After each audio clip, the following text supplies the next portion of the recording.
میری ان ماؤں سے، ان بہنوں سے، ان بزرگوں سے اپیل ہے کہ بھارت کی مسجدوں کو آباد رکھیے۔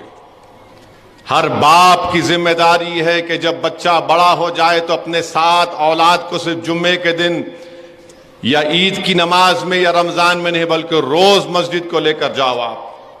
میں بار بار کہہ رہا ہوں مسجدوں کو آباد رکھو۔ میں جب یہ بات کرنا شروع کیا 1-1.5 مہینہ پہلے تو مجلس کے مخالفین نے کہا کہ اسد الدین اویسی جذباتی بات کر رہے ہیں، ڈرا رہے ہیں۔ ارے ظالموں، مسجد کو آباد کرنا میرا فریضہ ہے، اغیاروں کا نہیں ہے۔ مسجد کو آباد تو وہی لوگ کریں گے جو اللہ پر ایمان رکھتے، اللہ سے ڈرتے اور آخرت پر یقین کرتے ہیں، اور اللہ کے سوا کسی سے نہیں ڈرتے۔ تو اپنی مسجدوں کو آباد رکھو۔ دلی میں 600 سال پرانی مسجد کو شہید کر کے رکھ دیے۔ اب آپ دیکھ رہے تماشے جو ہو رہے ہیں کہ کس طریقے سے مسجد کو چھین لیا جائے۔ لوگ تنقید کرتے ہیں، مجھے پرواہ نہیں ہے اس کی، بھاڑ میں جائے وہ لوگ، میں تمہاری تنقیدوں سے اپنی زبان کو میں ہی بند کروں گا۔ تم اگر یہ سمجھ رہے ہو کہ مجھ پر گالی دینے سے، تنقید کرنے سے، وہ تو جھوٹ ہے۔ ارے خبر میں تم میری نہیں آؤ گے، آخرت میں تم میرا حساب کتاب تم نہیں کرو گے، اللہ کرے گا۔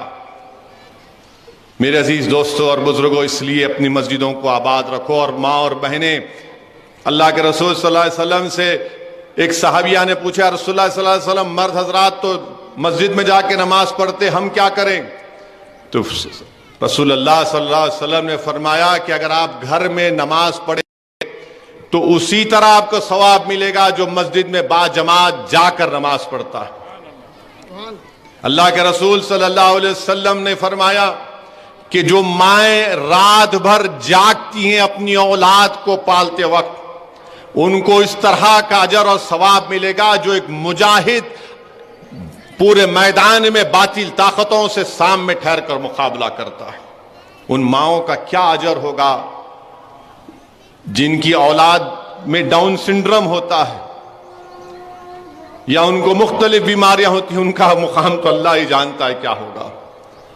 بہرحال عزیز دوستوں اور بزرگوں، میری عزتدار ماں اور بہنوں، دین اسلام کو اگر بلندی ملی، کامیابی ملی تو صرف اور صرف قرآن اور سنت کی تعلیمات پر عمل کرنے سے ملی ہیں۔ اسی لیے ہم تمام کو کوشش کرنا ہے۔ میں مفتی مستان صاحب کا شکریہ ادا کرتا ہوں، مبارکباد دیتا ہوں کہ انہوں نے آج اس خواتین کا ایک عظیم الشان اجتماع عمل میں لایا، اور یقیناً ہم آبادی کے 50% حصے کو کبھی بھی ہم چھوڑ نہیں سکتے۔ ہماری ذمہ داری ہے کہ ہم اپنی خواتین سے بھی بار بار ان کو بتاتے رہیں، اور اللہ کے رسول صلی اللہ علیہ وسلم کی سنت ہے، اللہ کے رسول صلی اللہ علیہ وسلم ہفتے میں بدھ کے دن خواتین کو بلا کر پردے کے پیچھے سے ان کو اسلام کی تعلیمات دیتے تھے۔ بلکہ امام مالک رحمۃ اللہ علیہ کی صاحبزادیاں، امام مالک جب اپنے شاگردوں کے ساتھ بیٹھ کر وہ حدیث کو پڑھتے اور غلط پڑھتے تو امام مالک کی صاحبزادیاں لکڑی کو مار کر بتاتی کہ غلط پڑھے۔ تو یہ چیزیں ہیں جس پر آپ کو ہم کو غور کرنا ہے۔